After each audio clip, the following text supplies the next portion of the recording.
I'm going to read a couple of things from Codex real quick. My latest book. This is the Corporatocracy. Corporatocracy. Let's see that. Just a short passage. After witnessing the fiascos surrounding Brexit and the 2020 presidential election in the U.S., I find it hard to imagine that any intelligent, rational thinking person could possibly still believe that citizen taxpayers still have a say in how their governments are run in the once free Western nations, from the UK, Canada, Australia, New Zealand, all under the Crown, to the Europe, EU, and US. There have always been blue bloods, an old world order ruling elite, who meet annually in places like Davos, or the Bilderbergers Trilateral Commission, the World Trade Organization, UN, World Bank, and many others, from think tanks to lobbyists who plan and implement strategies on how to run the world. They control the global monetary systems through their networks of central banks, like the Federal Reserve System in the US. Their influence on politicians goes beyond campaign contributions and lobbying to control and manipulation of every facet of human life, from indoctrination in the education system to propaganda in the media and entertainment industries.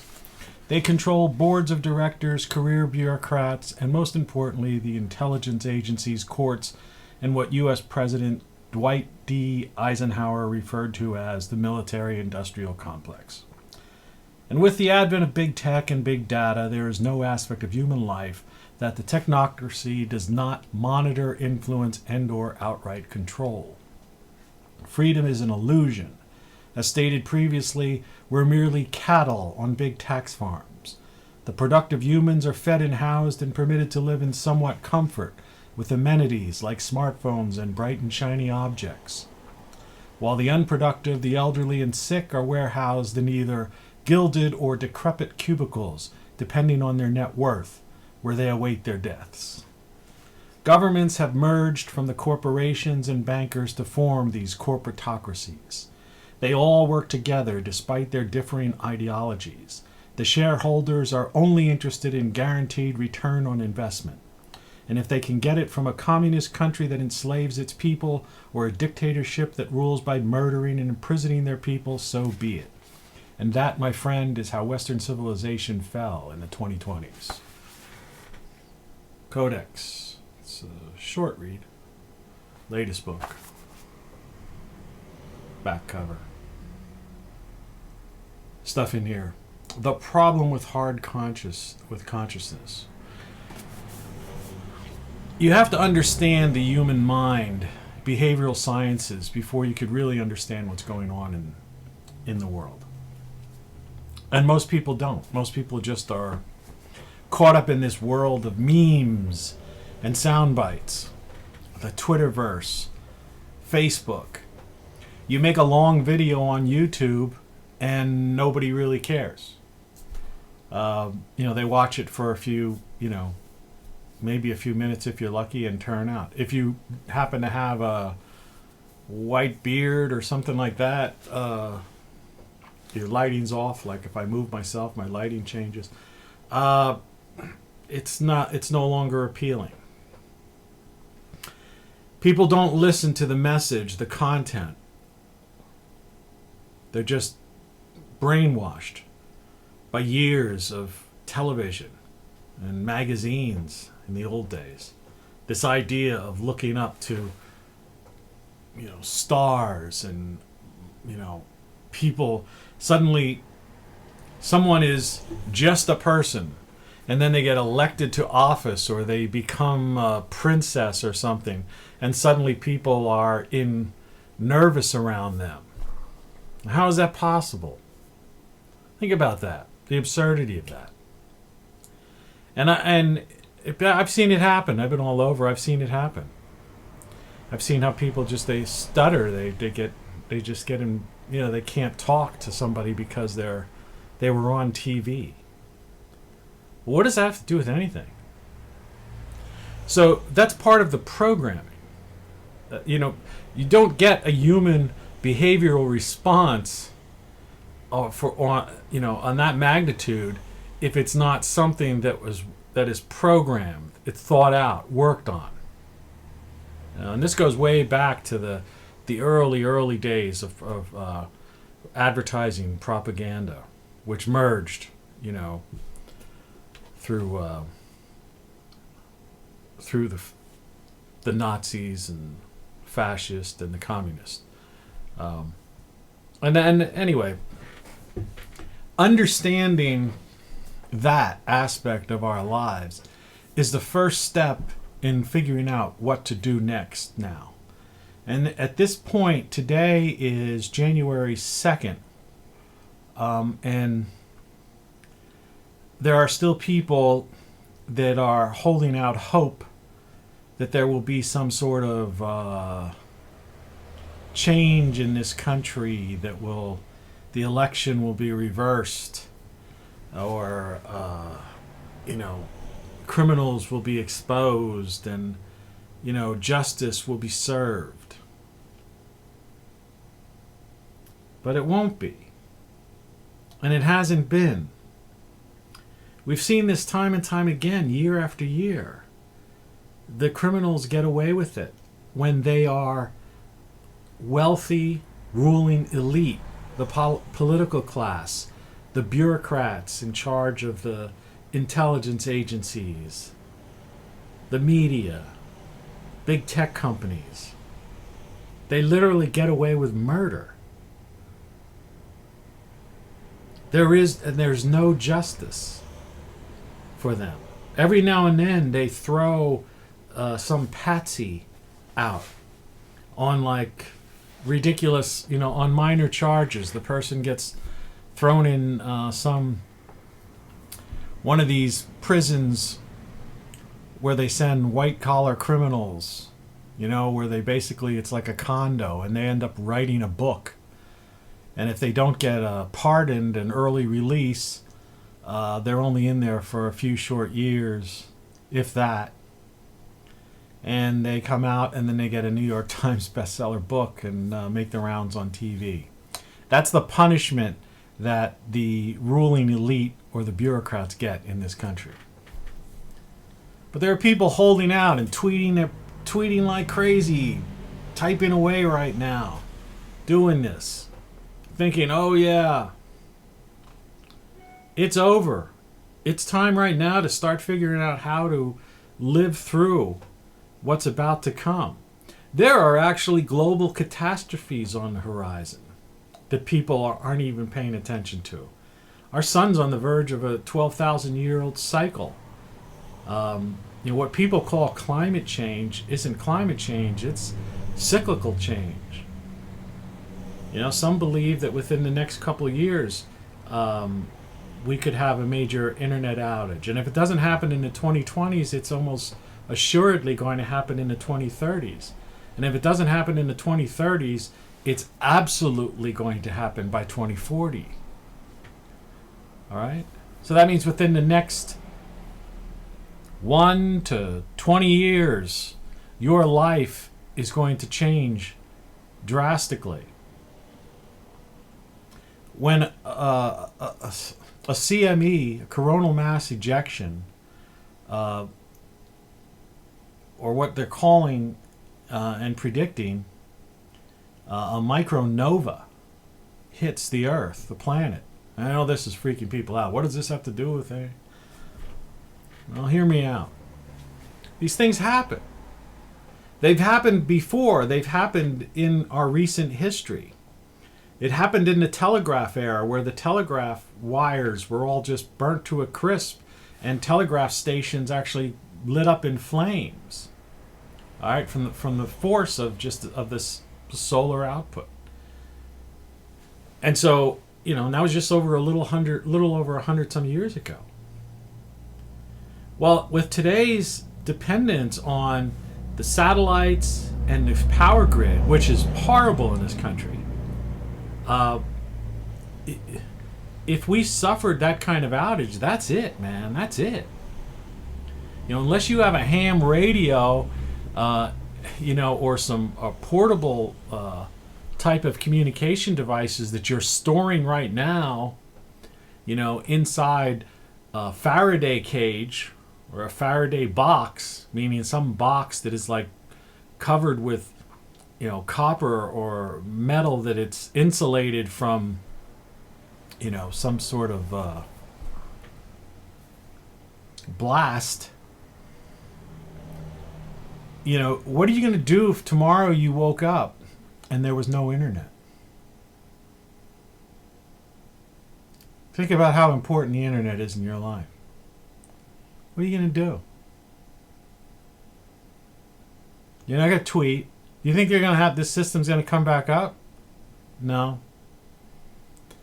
People of optimistic type people said, oh, maybe within a year they could get portions of it up, but it could take years. And society, what people don't understand in that interim, the reason those predictions aren't true is because society during that time, if you think we had riots were bad last year because of some cop shooting, right, or strangulation or whatever the hell, you imagine what people are going to do if the grid is down, the insanity, the widespread panic. People don't understand human nature, and that's what I'm trying to say. You have to understand human behavior. Watch some classic Twilight episodes. There was one particular one where a guy built a bunker, and then everything went over, and then the neighbors all were trying to get in there, and eventually one of them killed another one or whatever. And then it ended up that the thing was just a grid down situation or something like that. It just showed how quickly people panic and get crazy. It's like the Romans. They forgot. At the height of Rome, they built all of the Colosseum and all these great structures, the roads, aqueducts, they're running water and toilets and 2- and 3-story buildings. People think people 2,000 years ago lived like the Stone Age. It's not true. The Greeks, the Romans, even the Egyptians, going back even further before that, before the height of Rome. No, humans had the same brains as we have now.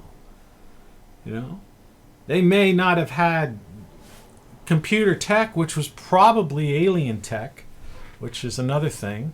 All these things that nobody even wants to talk about.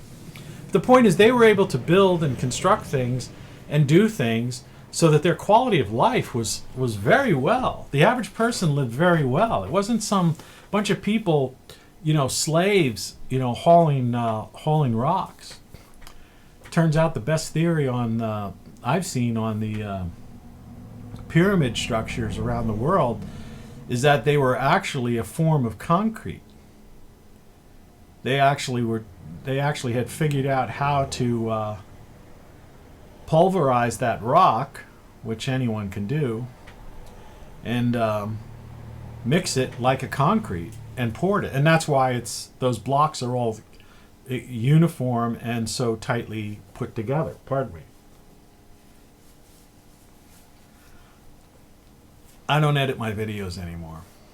It's like my music. If you listen to my beat poetry songs, and there's about, I don't know, at least 3 dozen or more on the internet, various places. I'm floated all over the place. You could also buy the CDs on Amazon and whatever. Listen to Apple Music and whatever. My later stuff is my best, by the way. But anyway, I just run through them when I create it. I'm on a thing, and hopefully I'll catch up with all my tangents here and get back to the main topic. But when I write a song, sometimes I just write a lyric. The beat poetry, as I call it, because it's poetry to some sort of beat, but in my case it's music, but it's still delivered more like a beat poet. And I'll give a little sample here if I catch this spot in the video. But I just add tracks one by one. So in effect, I record it live, and I rarely go back, to it. If I have something I say that, misspoke the lyric, or the guitar solo isn't perfect, or whatever it is, I just let it fly. it's more authentic that way. And it's the same with this. You know, here I am. I'm doing this thing. You know, there's a million things I could do to improve this or whatever. But I don't care about that. But you have to understand about these this idea that Rome, they forgot how to make concrete. Obviously, you know, so the Egyptian civilization, you don't see the modern day Egyptians, or you didn't see the Egyptians of like 500 years after the pyramids, you know, them building great structures. You didn't see, you know, great new you know, Parthenons being built, and the Greeks doing these things. You know what happened? You know what happened? You know, in other words, you see remnants of all these ancient civilizations. It just fell apart. Because it's not inevitable that life will be on a constant timeline moving forward and advancing forward. The concept of Moore's law, where everything every 18 months or 2 years, you know, from a computer standpoint or chip standpoint, you know, doubles and blah, blah, blah. That's not reality. That's just happens during a certain time frame, which is a measurement that we humans use. So I'm sorry about this, but I got an itch, and it's better than me looking like I'm picking my nose, but sorry. So, in fact, Elon Musk, I remember hearing something he was talking about, and he even brought up some of the other, maybe one of the examples I gave, but an example that I didn't give, which now that I think about it, I remember, he brought up the space program. 1969, man went to the moon. And in the early 80s, we had space shuttles going up, but they were in low orbit, so technically it wasn't even as good as the technology of going to another, you know, rock in space. And since the 80s, you know, up till now, when SpaceX, Musk's SpaceX started doing some of their stuff, we went through this like ridiculous period of almost 30 years where NASA themselves, people would ask them, well, why aren't we going to the moon? And they say, we don't have that technology anymore. Well, you had it in 1969. But you see, over generations, you know, this is how stuff is lost. So if you have a grid down situation, which people just don't understand, you know, everything runs on electricity. You know, even your water, when you turn on your faucet, you know, sometimes when you drive, I've driven across the country many times myself, and you may be someone, not that many people watch my videos, but maybe someday they will. But you might be one of those people that lives in a town, and I've certainly driven through many of them, where you see these big things that has the name of the town on it, and it's actually what it is, it's a water tank. And the reason it's so high up is that creates the water pressure for that whole town, borough, whatever it is. And so, you know, that in that way you get running water in all the houses. You know, it's just a basic it's a basic old principle. It's like the aqueduct principle that the Romans had, in a sense. As long as, you know, it's the same as if you have rainwater collection, which I have a little in my place, but I want to expand it. You have to make sure that your rainwater collection tanks are high, so that as the water flows to wherever you're going to use that water, to a sink or to water your plants or to whatever you're doing, you have to make sure that gravity is going to be a part of that system. But in modern cities, you know, everything's electric. You deal with pumps. It's the same with the sewage system. You know, if you're fortunate enough to have a septic tank system, as long as it's you know, kept in operation, you know, clean with the right microbiomes and all whatever the hell. I don't have one. I wish I did, but my property's too small for that. You don't have to worry. But people think in a grid down situation, in most areas, the toilets the sewage systems will stop functioning after a period of time, because those sewage treatment plants won't be able to treat, you know, pull, pump, and treat the sewage. And so it's just going to eventually it just will back up to the houses. Just like you won't have any pressure coming out of your water tank unless you're in one of those towns that has that thing up there.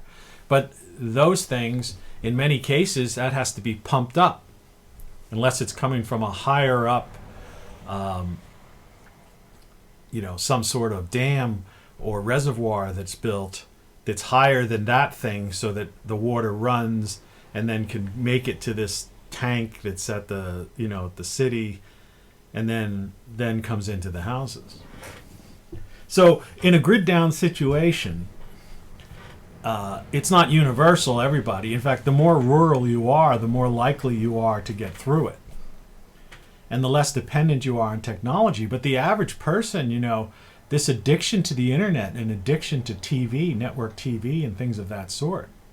Like, how many of you out there have bought one of those flat, you know, antennas that you can put on your TV so you can pick up a local HD station? You know, I have one because I got rid of my cable, and I have one. Actually, I have a couple of them. And so I guess assuming the TV has some kind of generator or something like that, in some grid down situation, emergency situation or something like that, I could flip to, like, you know, my local, whatever it is. I think the one I pick, I only get like one here, an NBC affiliate. But I could at least, if they're broadcasting, I'd be able to flip on and they'd be able to say, hey, it's a solar flare just took down the grid, or it's some natural disaster, or some crazy thing happened, and, you know, blah, blah, blah. You know, how many people still have radios?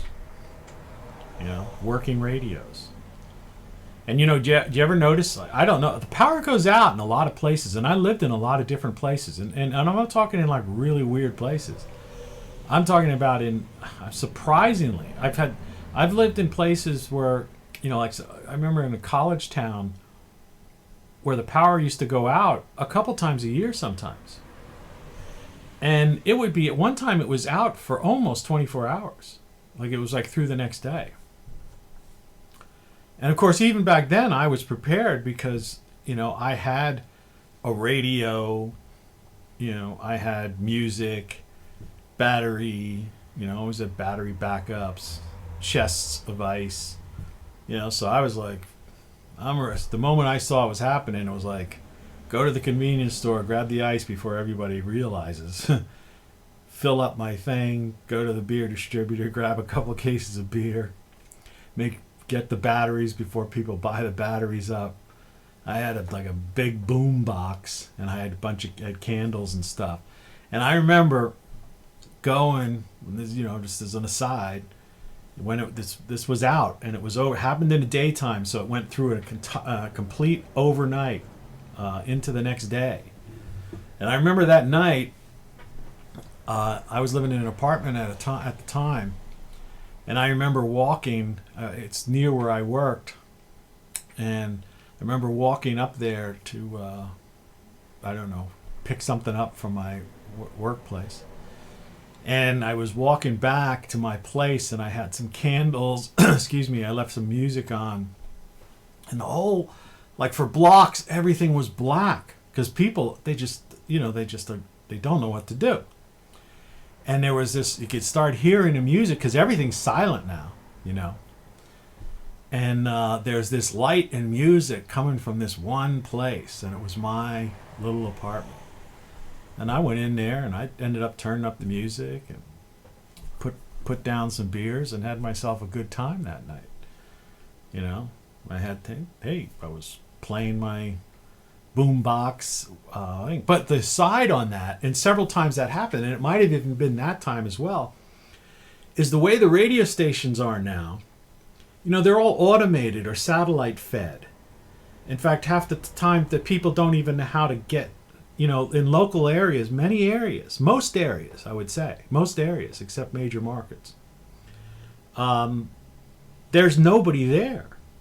The person on site at the station is like a caretaker type of person, that does something. They may know how to, do certain things, put in, but check the computer. In the old days, you used to have carts, or commercials would have to be rotated and things like that done, and you'd have to give a station ID on the hour and things of that nature. But today, it's all run by a computer. So all the music is digitized, same way it is on your iPhone or whatever you're using, or your computer. And it's all pre-programmed so that the breaks are programmed, everything's programmed, it's all in there. So the idea of some, and they usually have these, college kid or high school kid or somebody might be there. They're just like watching the stuff to make sure if this red light goes off, or if something happens, call the GM, or call this number. Or they might have a booklet there and tell them maybe do this, do that. But they're not going to know what's going on, So they're just going to be playing, pop hits of the day. They're not going to know enough to come on the microphone. When I managed a radio station where we had a blizzard situation one time, and the roads, a lot of snow, and literally the town was pretty much closed out. And that station in the morning, I was on the overnight. I had a satellite feed coming in from some company called Westwood One. And then in the mornings, we did a morning show. We started to do a morning show. But I knew the blizzard was happening, and I managed to make it, and our station was on a hill, like high on a hill. In other words, even in normal weather, it was like this driving up to it. And and so the stick, or the antenna, that's what they call the antenna, the stick, didn't have to be that high, because we were on the hill overlooking the community that we served. All right. So I was the manager, but I also I worked on the morning show with a couple of us did that. Well, I was smart enough that when I saw at around 3 or 4 in the morning that this snow was piling up in feet, not inches, that I drove as far up as I could and pulled off to the side of the road, and then I hiked. And by the time I was hiking up to the station, it was like knee deep. It was a struggle. It was like climbing being a mountain climber. With these people. Got into the station, got everything set up. Checked with the city hall, and I got on the microphone, and I was coming on periodically. I just started playing live music, and I would break every 2 or 3 songs, and I was telling people like the status, and I was getting the status reports. I'd be like, look, if you're not going to, there's no school today, don't worry about it. If you're not going to work, don't try to go to work. Avoid these streets. The city's, getting their trucks out now.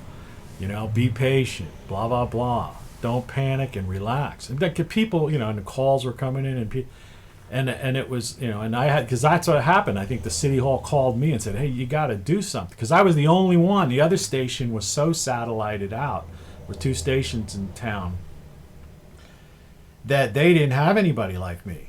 And so I suddenly became the voice of the community. And I was just taking in all the information reported on it. Well, guess what? There's nobody doing that stuff. They don't do that stuff. It was like 20-some years ago, or longer. Well, actually, it was longer. And they don't do, it's not like that.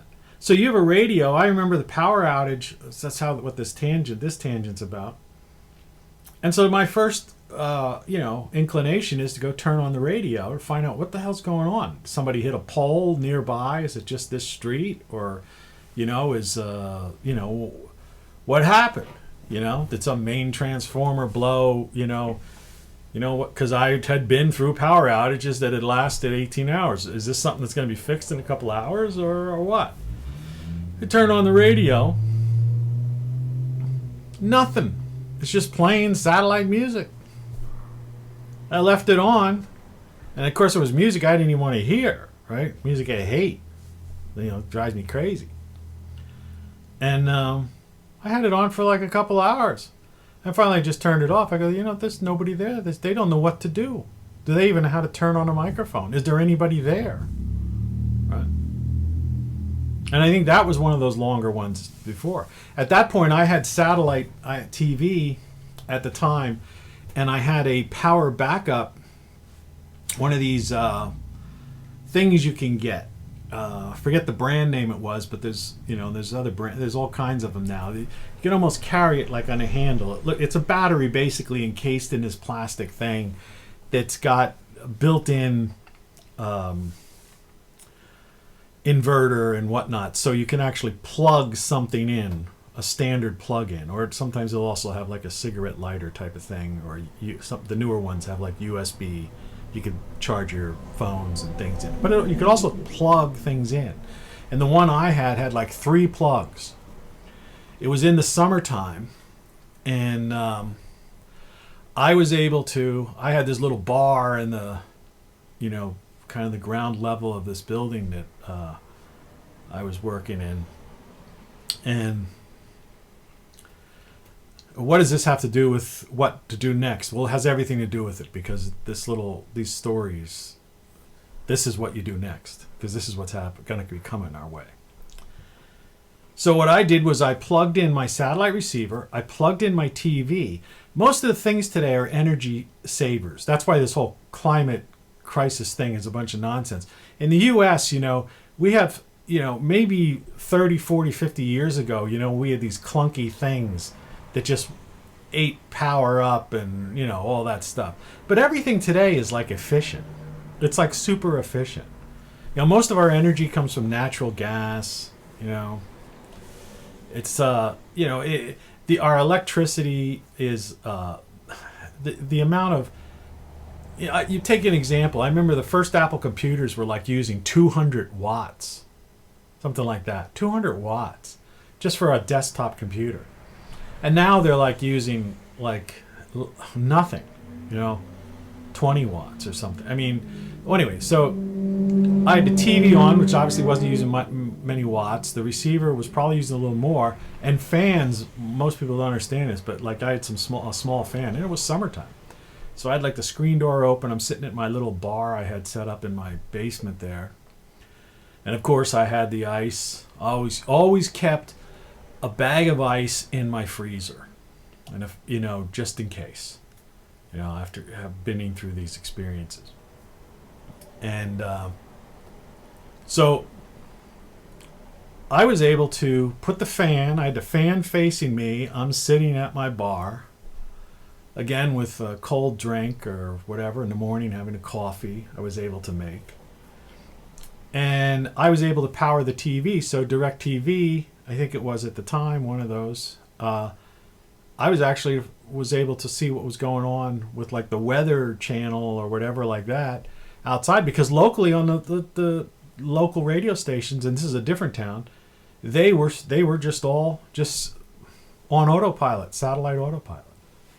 Just playing music, nobody breaking in, nobody even thinking to do it.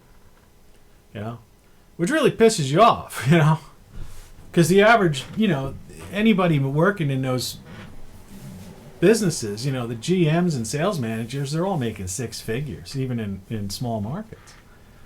And one of those guys couldn't like go to the radio station, and flip a switch with a microphone and just turn down, the satellite feed and come on and say, hey, here's what we've just found out, according to such and such. We just talked to the electric company, and the power will probably not be back until such and such. Do this, do that. No. Guys getting paid 6 figures, selling people ads they don't need. and they can't have the courtesy of doing that kind of thing. Maybe they don't know how. You know, when I got in the radio business, we had to get a lot. You had to go to take a test, get an FCC license. You know, there were like three or four different degrees of licenses you had to have. Just to be an on-air talent, you had to have a third-class endorsed license, it was called. And the endorsement meant that you took a certain test so you knew how to read the meters, the transmitter, and things like that to see if your levels, like you understood what they were. And you were qualified to know that. You actually had to do that. Today, these DJs, they don't have a third-class endorsed license, and a lot of these stations now don't even have their own engineers. Like guys, they basically have an engineer will cover a territory and come in if there's a problem. They'll bring in this consultant engineer company will come down and they'll mess around with shit. When I ran a station, I knew everything about it. In fact, I actually had to repair our satellite feed dish once. Get up on a ladder and change this, I had to change the. We were hooking up we called it a Smartcaster back then. It basically was a glorified PC, but it had a card in it that if you were bringing in a satellite program, the companies, this is an education for people who don't know anything about radio, but that hidden in there were these inaudible tones, and those inaudible tones were to fire. They would send a signal that would fire like a station liner. This is W blah blah blah. So I'll do this. I'm broadcasting live right now, okay. And I'll talk to you later. Right. See that? You guys get the priority over my own personal phone calls. And so, anyway, so I had to hook that up. So, in other words, so everything comes down from the satellite, from wherever the signal's originating from. And then this computer, you have to have it wired in such a way on this receiver so that it knows when to fire a commercial break, when it knows to fire a station ID, it knows when to fire some kind of thing like, twin spin, or some kind of goofy, whatever. These radio drops, liners, all that kind of stuff. You're listening to Tony Caravan Live. Makes a station sound better. But I did that myself because we had an engineer, but he was in the hospital at the time. He was an old guy, and he was in the hospital for 3 or 4 weeks, and it just happened to be the time when I was switching over to satellite for my overnights. Daytime, I went with live DJs, but we were 24/7, so I couldn't find anybody at night that I could trust. I'd get these people, and they'd fall asleep. Or whatever. I couldn't get any decent DJs, overnight DJs. And so I just said, to hell with it. I'm just going to go play. I'm just going to hook up to the satellite. We'll go live, go satellite from, I don't know what time we did it from. It was 11 to 7 or 11 to 6 or something like that, or 5, maybe it was something like that. I don't know. But that's assuming that you still have power. So we will probably, in your lifetime, unless you're 95 right now, we will probably experience a grid down situation. It's looking very likely. This isn't being covered on anything. Everybody's talking about this. Our magnetic field has been weakening on the planet. The poles are migrating. Looks like we're heading towards where we have this polar flip, which is a very interesting thing. The sun's magnetism is changing, and that's a whole thing, and you should research that. Maybe I didn't want to talk the whole time about that, but that's just one aspect of to show how people are unprepared. What do you do when your internet's down and it's not coming back? Or what do you do when there's scarcity of food? Like look at this, with this virus thing. There was no toilet paper. I know I got down to the point where I had like one roll of toilet paper. I was like, what the heck? What's going on? I have a cat. So it's like, cleanliness things like Lysol and, those kind of things, Clorox wipes and stuff. For somebody who has a pet or a situation like that, you have to be a little more involved with cleaning up things in a general sense, not even under some so-called pandemic situation. And so I was annoyed and still am to this day. I still can't find, it's like, I have like 1 days of spray Lysol left, I think, And so that's just this,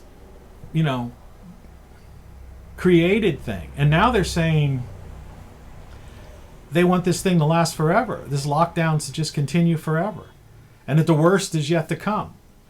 I watched a doctor today who was trying to say something to the effect of, explain that this mRNA vaccine, first of all, you need 2 injections of it, and they're several weeks apart, 3 weeks apart, but that they don't take effect for even a month after the last injection, which means if you had an injection today, you might not be know if you're clear of the infection, or you're, it will be March before you're good to go, so to speak. But they don't know because technically the trials are still going on, and what we're in right now is an emergency usage authorization for these vaccines. That's what they are. In other words, this is like the trials are still, we're live trialing vaccines for a thing. And these aren't like a measles vaccine where you're getting, a little bit of the measles bug in you, so your body says, oh, and builds an instantaneous immunity to it. No, this is something that is like mimicking and creating some sort of builds a protein that,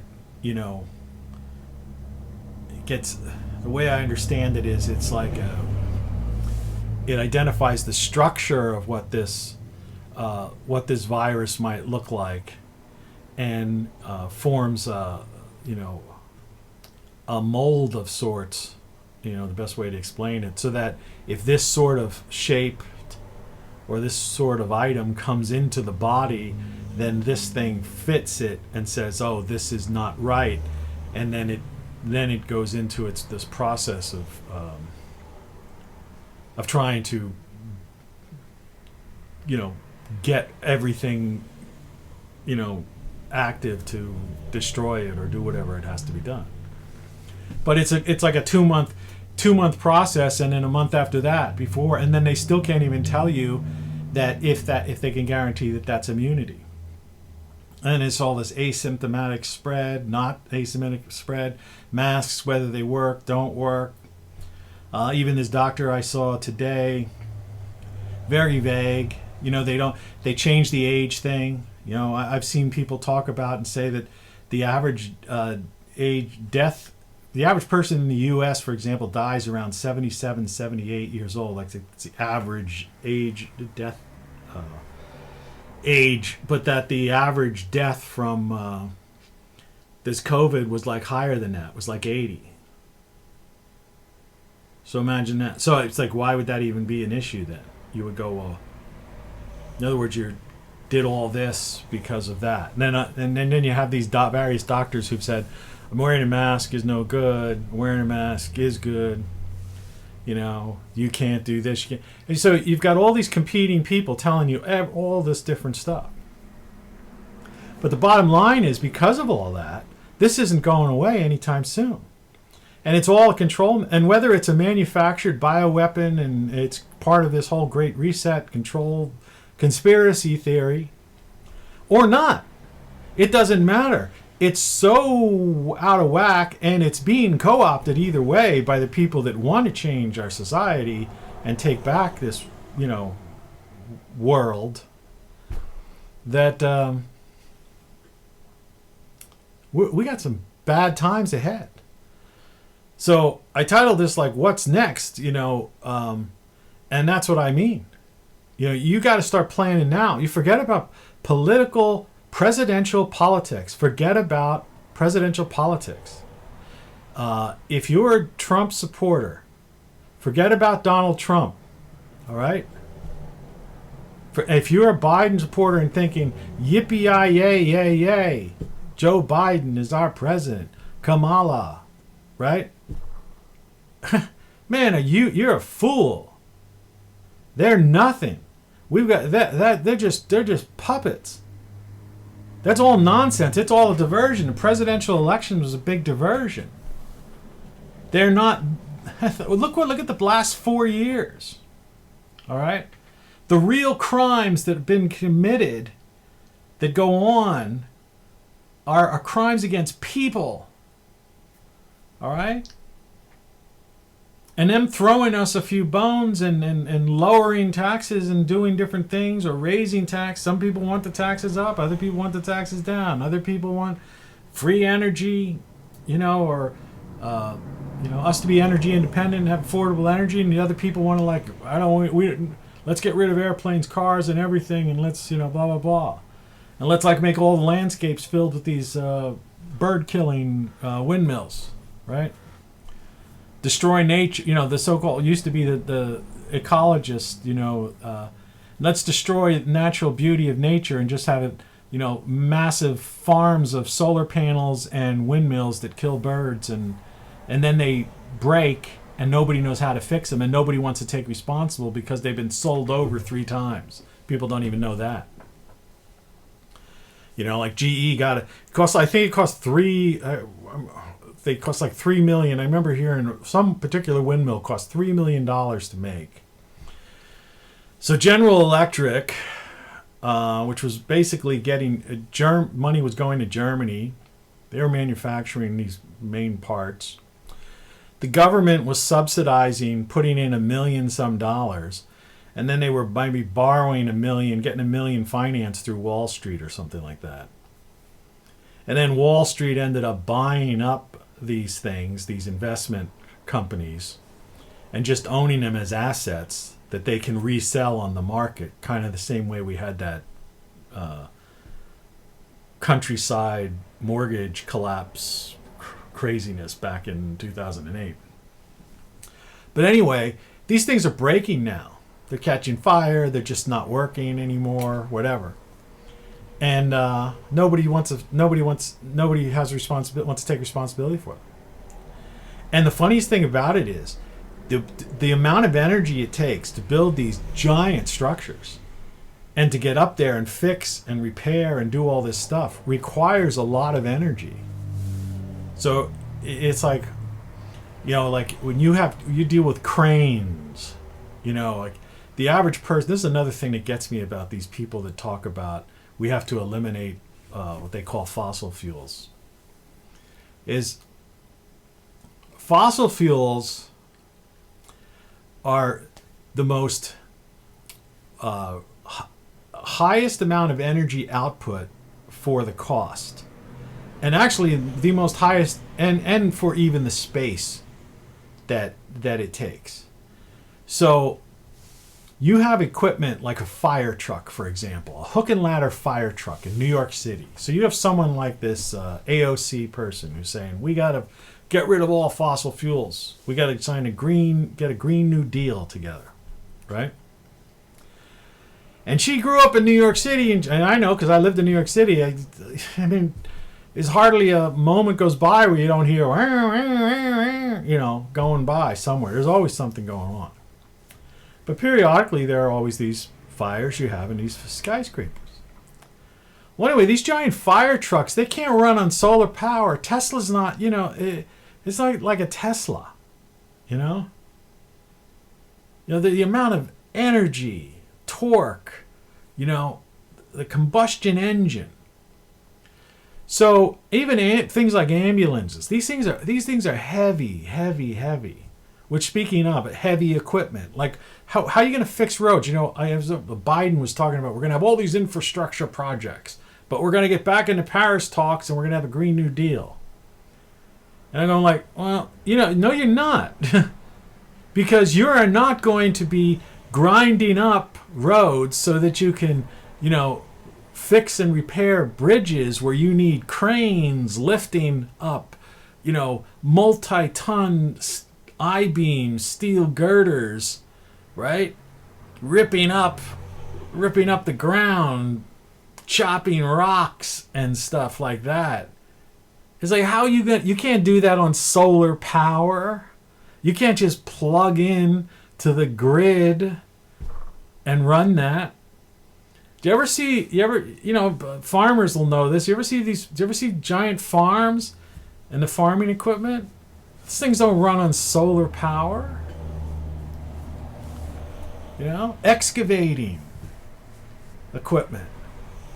And so it's not so much that I'm getting on the case of these people pushing this. I'm just saying they're just ignorant to it, and not ignorant in a way that I'm being critical, like the word ignorant meaning they just don't know. They've never seen an excavator. They've never really took notice that those fire trucks weigh so many tons that the ability to drive them and have them do this and pump this water and do all this stuff requires tremendous amount of energy that only combustion engines with fossil fuels at this point in time can do. And like I say, the same with repairing bridges, highways, fixing rail lines, the so-called infrastructure. How are you going to build a building without a crane, right? Or repair a building, And then you've got these big buildings with HVAC systems. Yeah, you could come up with like a green roof on some buildings, and you could build these new modern structures. But we have a country of 330 million people with tens of thousands, if not hundreds of thousands. What am I saying? Hundreds of thousands, if not a million buildings, millions of buildings. But you just take the top 100 cities in the United States. They all have skyscrapers in them. There's all companies and infrastructure in there that's crucial to maintaining our civilization, our society. So they're not, what it would take, decades and decades. What are you going to do, And then even what? Are you going to leave those buildings? You're just going to leave the Empire State Building there? You're going to leave these skyscrapers, or are you going to demolish them? Well, if you're going to demolish them, you're going to need fossil fuels because you need power for that kind of demolition. Or are they just going to end up looking like pyramids or aqueducts in Rome, to get back to that? Remnants of a civilization that once was. That's kind of where our society's heading right now. And it's such a strong movement that those thinking, oh, Trump will be our savior. I mean, we already know Mitch McConnell and the Senate Republicans, they don't care. They're just a bunch of they're whackadelic politicians. Their minds are lost. They're clueless to this. People hearing me talk, they're going like, what the heck? That guy's a loony, right? Don't tell me. I worked in Washington. I know all about it. I've been in all these places. This is reality. So Trump isn't going to save the day because he doesn't know support from the Senate. The Senate just vetoed. Today I just read the Senate just vetoed that bill, a spending bill, and the Senate Republicans just overrode his veto. So forget President Trump, even if he won. For some reason, if he was able to say, hey, there was election fraud, blah, blah, blah, which there was, but, I'm not going to get on that thing. I mean, it was surreal what happened with those Dominion machines and all that middle of the night stuff. But who cares? But even if people came aware of that, what's this guy going to do? He has no support from those people. All these people are worried about is like budgets. You know, we have to balance the budget. We can't give the people more than $600. They know nothing about the Federal Reserve, how money is produced, right? What debt is, how Wall Street, finagles, and how the velocity of currency. They don't understand. These people aren't educated, and these people that they have working for them in the Senate and these people that get hired, they're political hirees.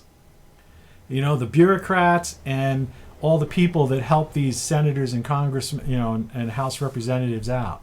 They're just these kids out of college. They have no real world experience. They don't know anything I'm telling you. All right? And so they have no concept of any of these crazy things.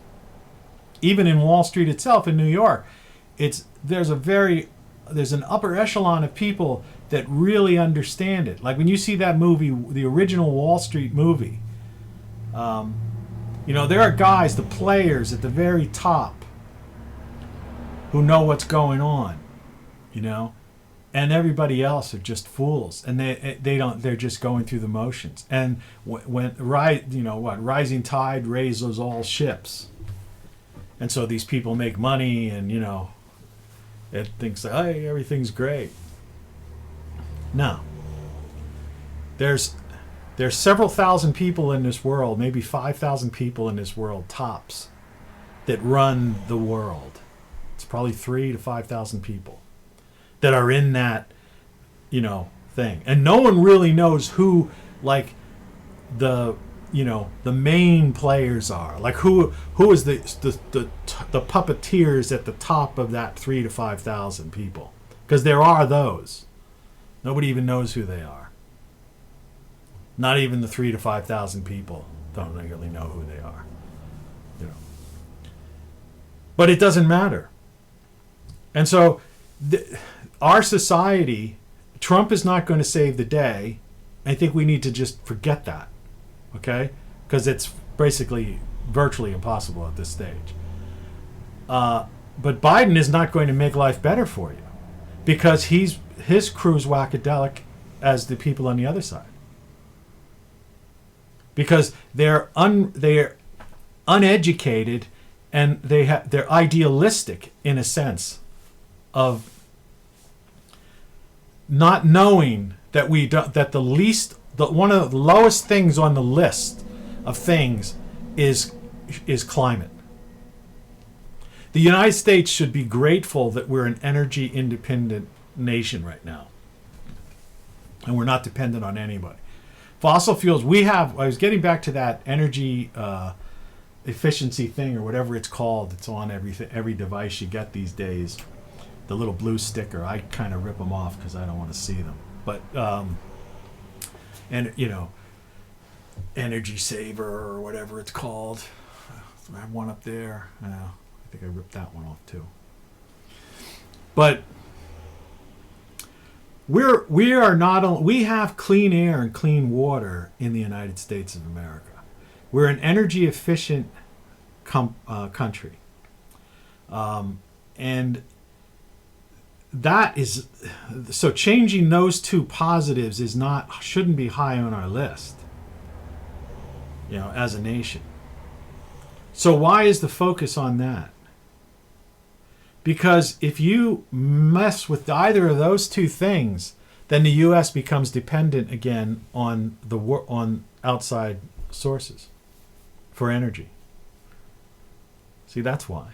This is part of the Great Reset. They want to get rid of what's keeping the United States independent as a sovereign nation, is the fact that we're energy independent. And the reason we don't need to be in any climate accord is because, unlike China and India that are just spewing out, such high levels of pollution and toxins into the atmosphere, the U.S. over the past several decades has cleaned up its air and water like beyond. We're already if we re-entered that thing or entered it, we actually would already be in compliance. Even with our cars. We have catalytic converters on our vehicles, and it's ridiculous. The rules for you see, it's another thing these young Congress people don't know. They get elected out of school, but they've never had any real world experience. They've never been a manager or run a business, owned a business, rented property, how to deal with engineers when you're setting up a building and putting in an HVAC system and seeing what compliance issues are, and OSHA, and all those rules that we have, that require such filtration and, this way, and even with all the regulation reductions that have come by over the past several years, there's still no one comes close to the U.S. at the size of our nation. That's another thing to keep in mind. Like when they talk about free health care, you take a country that has 30 million people, 30 or 60 million people, like Canada or UK or somewhere, one of these small European countries. They say, well, they have Medicare for all, and it seems to work out fine for them. Yeah, well, we have 300 more million people than them. That makes a difference. Percentages don't count when you talk. See, when people talk percentages, that's a game. That's like figures lie and liars figure. No, that's 300 more million people that you have to deal with, and that means how. And so, and that run by the government and a bureaucracy that has to be built up to deal with that. See, now you don't need a bureaucracy because you have basically, private companies doing it, private, hospitals and whatever. Most hospitals are non-profit. The board of directors make money and all that shit, but, they're non-profit organizations, most of them. And all the poor people in the United States get free health care. So if you're poor, you get Medicare. You get a card. And depending on the state you're in, it's a card that is usually issued by a public or a regular healthcare company, so that when you go to the doctor, it looks the same as the person next to you who's probably might have it through their business. So I always wondered when people talk about we need national health care, we need this. It's because we really don't. The system just there when they put in Obamacare, the problem with Obamacare was that he failed to deal with, and it was intentional, okay? He failed to deal with the waitress, right? And the independent contractor, and the low wage, like McDonald's worker. But the poor, even way before, going way back, before Clinton even, the poor always had health care. I'll give you an example. I'm free and clear and independent now. I'm not dependent on anybody. I don't even do, I don't do work anymore. I just do, little few contract jobs here and there. So I don't care because it costs me so little. Like I said in my last video, if you watched it, my taxes, mortgage, insurance are less than $200 a month. Okay, so the amount of money I need to survive is and I produce all my food in my backyard, pretty much. So the amount of, and I canceled my television service. All right. So, and I have everything I need, basically. I'm not buying new things. I don't drive anymore. I don't have a car. So I have no car insurance. I gave up on that. I don't need it. Not interested in it. If I go somewhere, I have a couple of friends visit, come on down, I'll buy you a few beers, I need to pick up a couple of heavier items, whatever. I need to go to a doctor, I call the med van, But what I'm saying is when I lost my job, that's why I'm against this, like giving this extra unemployment to people because of COVID. Because when first of all, when I first lost one of my jobs, I've had so many jobs over the years, but when a recent job, several, years back, I lost a job, the job ended, whatever it was. I got on unemployment. And unemployment was, you don't get like the full amount of paycheck, you get like a weird percentage off of that. So you're making like, I don't know, you're lucky if you get 2/3 of what you earned. And they steal your first and last month or something ridiculous like that. It's bullshit, So it's barely enough to live on. You're basically on the poverty level, okay, when you don't have a job. And you only get 26 weeks, and that's it. That's all I got. So like, Trump or whoever comes up there and says, well, these people deserve this because it was no fault of their own. Well, it's no fault of my own when I lost my job. You work for somebody and your company goes out of business. It's no fault of yours. The company went out of business, right? So they want to give these people more money than they were making, or as much money as they're making for like a year. And I'm like, why?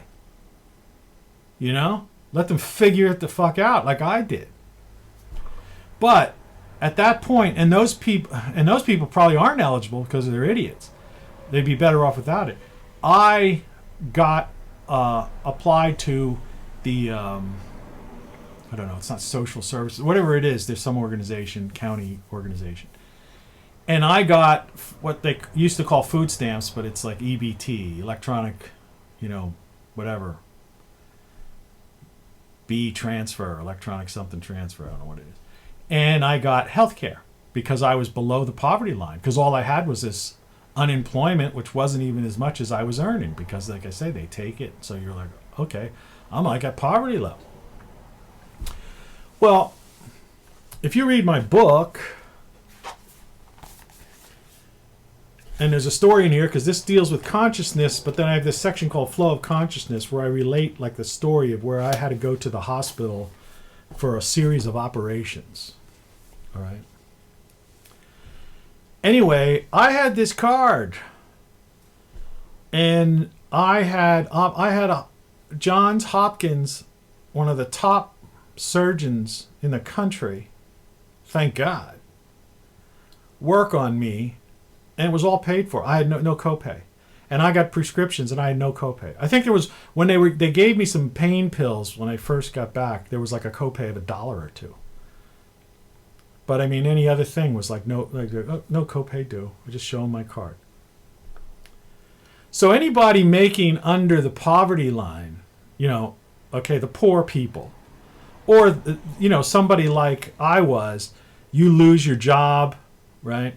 And then of course I got sick, and so I wasn't going to be getting to work. But I wasn't on any disability or anything weird like that. Everything, I'm fully functional and all that nonsense.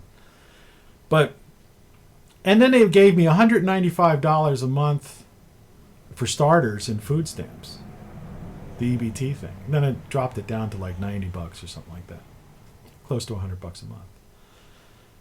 So when I hear these little high school, college-y Congress women crying the blues about, my computer's doing something, about, oh, we've got to have this national health care and all this stuff, I'm going like, for who?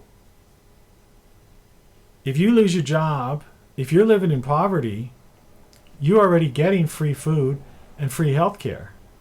And if people abuse the system, you can also get in what they call Section 8 housing. I owned my house. I bought a cheap house years ago, so I had no problem. But they'll give you that, or some kind of housing allowance or whatever, rent allowance. And some people even get some cash too, or whatever. So, okay, so the poor are taken care of. The unemployed are, now like this year they've been taken care of.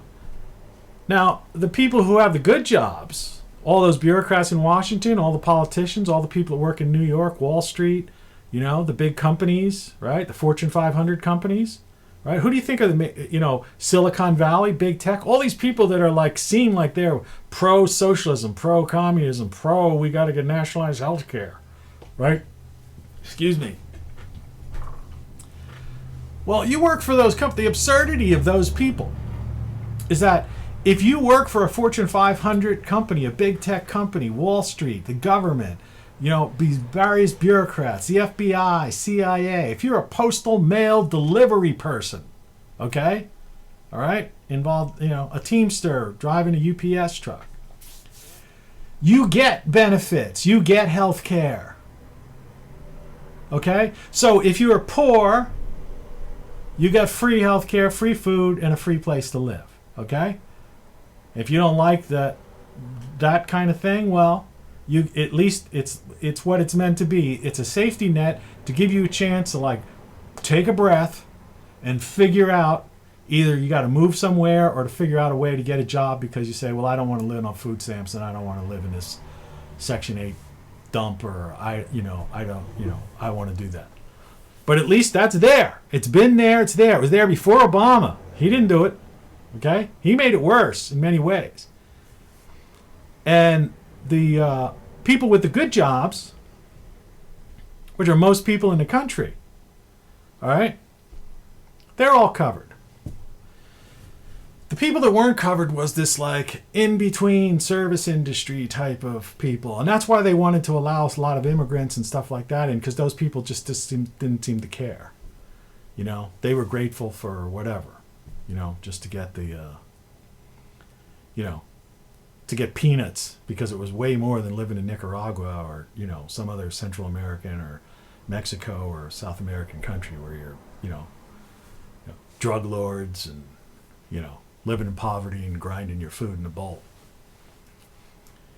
So that's what was left out of Obamacare from day one. And so the only thing that needed to be fixed was that there needed to be, and what they started to do over the last couple of years, this video is running really long, I know, but for somebody who's bored, these are good stories. I could split it up, but I'm not going to let it go. It's going to take forever to upload. But what they started to do over the last couple of years, and that was what Trump was trying to do, was to allow independent people and small businesses to form associations so that they could buy into these healthcare programs that the Fortune 500 companies had, so they could provide better healthcare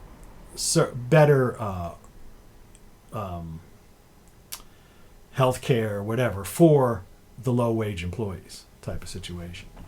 But that was never allowed to finish because the problem with the Republicans are that they hate any kind of doing anything to help, the common man for some reason.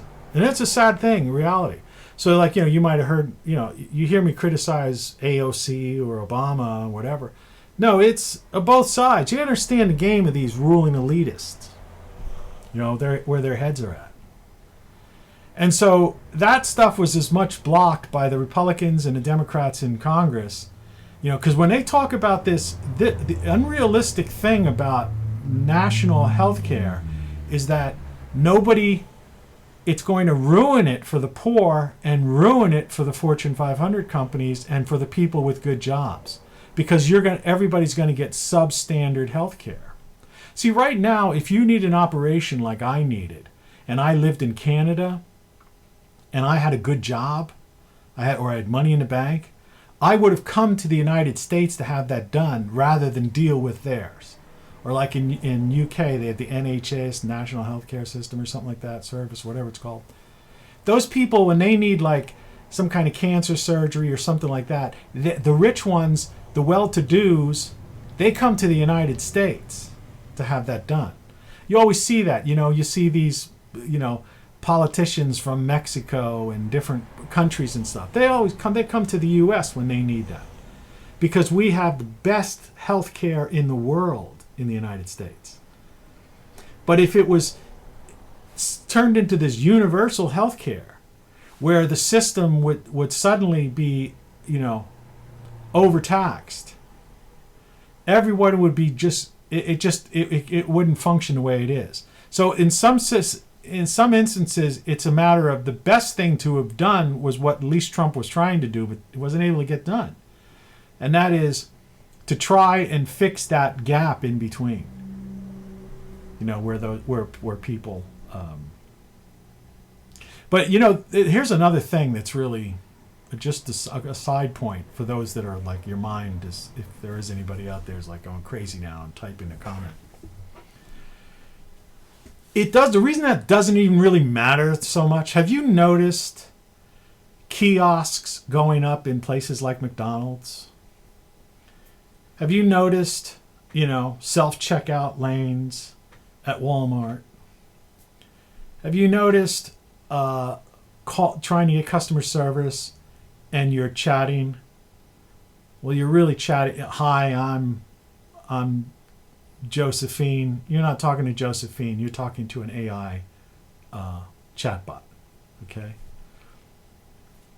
And so the thing is, there's not going to be, and they've closed down all the restaurants now. You think they're saying something like half the restaurants, they're not going to ever reopen. This was like an orchestrated move. All right. So, you're going to have fast food restaurants that basically you're just going to flip your card in through a kiosk and click what you want on the menu. They've already got the robotic things making the burgers. They've got the pizza machines making the pizzas, completely automated now. A lot of these things. You got to keep up on the tech, folks. I used to go to Vegas, when they would have, all those conventions. I went to the radio conventions and I went to the computer, things. I used to, when Apple used to have the Apple, whatever they used to call those, the Apple conventions up in San Francisco. I used to go to those things. I always wanted to know what was coming up, what are they working on and all that. Well, you should see the tech that's rolling out. And it's already rolled out in a lot of areas, and it's been tested and whatever. Well, that's just going to start rolling out a lot faster. And that's what part of this shutdown and lockdown is all about. They wanted to get rid of close all these people down. They don't want independent people living free. You see? They want everyone to be dependent on the state. And those that are a nuisance to them, they just want to kill us off with some kind of virus or whatever they'll do. I don't trust anything, So, there probably won't even be a need in the next 18 months, for those kind of things. They've got these self-cleaning toilets now and self-cleaning showers, and I think I talked about before how UV rays kill things.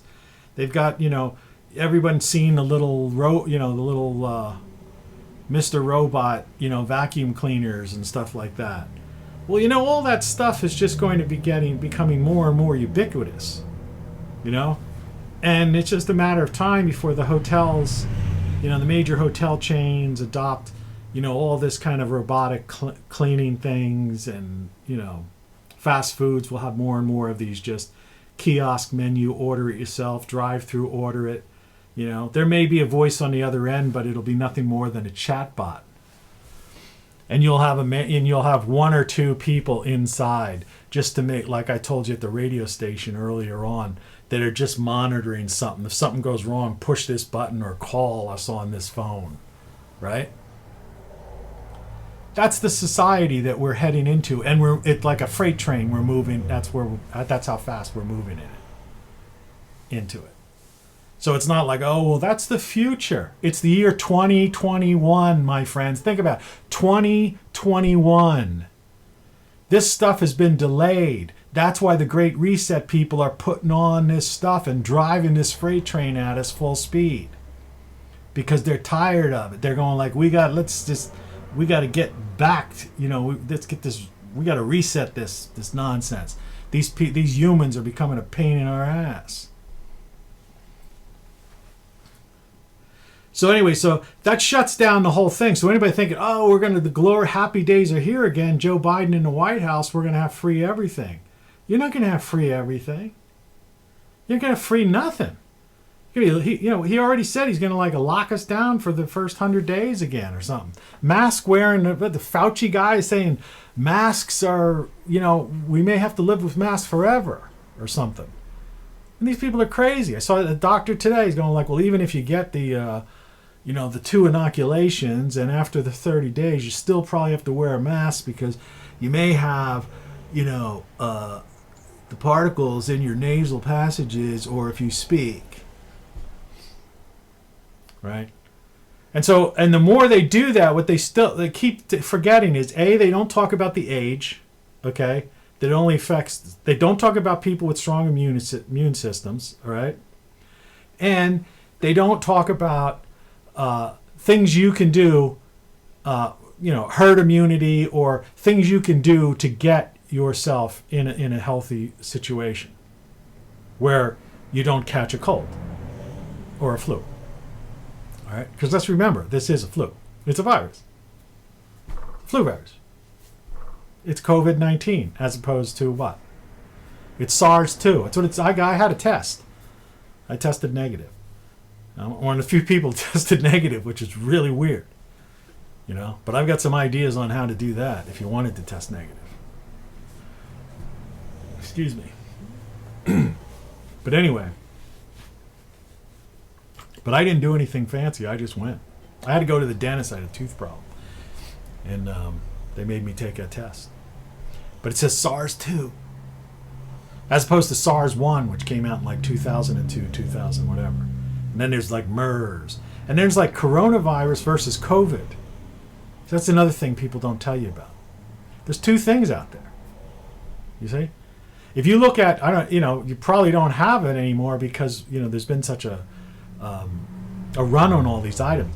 But if you had like old Clorox wipes or Lysol wipes, the things you wipe on your counters off, or Lysol spray, the old Lysol spray cans, or the old wet wipes or something.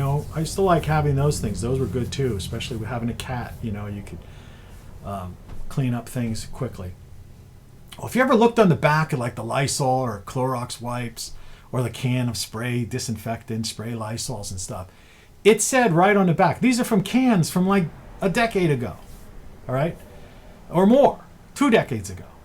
You could find an old one somewhere in your garage or something, or under a counter under your kitchen sink that if you had an old house that you forgot about. Look on the back of it and see what it kills. You know how it says it kills 99.9% of viruses, flu viruses and bacteria or something. It used to say in the front of them, right? Now it says like kills hundreds of germs or something. They changed that even. But on the back of it, one of the lines on there are the things it would kill. Rhinovirus, such and such, Staphylococcus or whatever. And one of the other ones was human coronavirus. Go look if you have an old one. The thing's been around forever. All right? That's SARS-1, and there's MERS, and that's on the coronavirus side. Then there's the COVID-19, which is like the Chinese Wuhan bioweapon type of thing. And the thing they're messing with, which you got to be scared about. Because we don't know what they're up to. And that's when I say they're trying to cull the herd, depopulate us. I don't trust, I don't care what anybody says. Anybody wants to categorize me as a, conspiracy theorist or not, but man, I do not trust any frozen foods or anything coming out of China that you buy in a big box store like a Walmart or one of those places, or even your supermarket, because all the stuff ended up coming from somewhere. Especially the frozen stuff, because they've got to freeze those viruses. I noticed they're freezing the Moderna, the Pfizer vaccines have to be kept at a temperature, a frozen temperature or something like that and stuff. I don't know. It's just a whacked out theory I have, but I'm not going to push it. So think about that. Think about all this stuff. So everything that's being promised as we enter into this 2021 and this Biden-esque, world, Harris and crazy Nancy Pelosi. I mean, she's a freaking lunatic, man. They don't care about us. They're all part of that. They're all a part of that thing. I mean, Biden is a feeble old man. Kamala Harris is like, she doesn't know her ass from a hole in the ground. She's like a silly slut or something, So my apologies to women.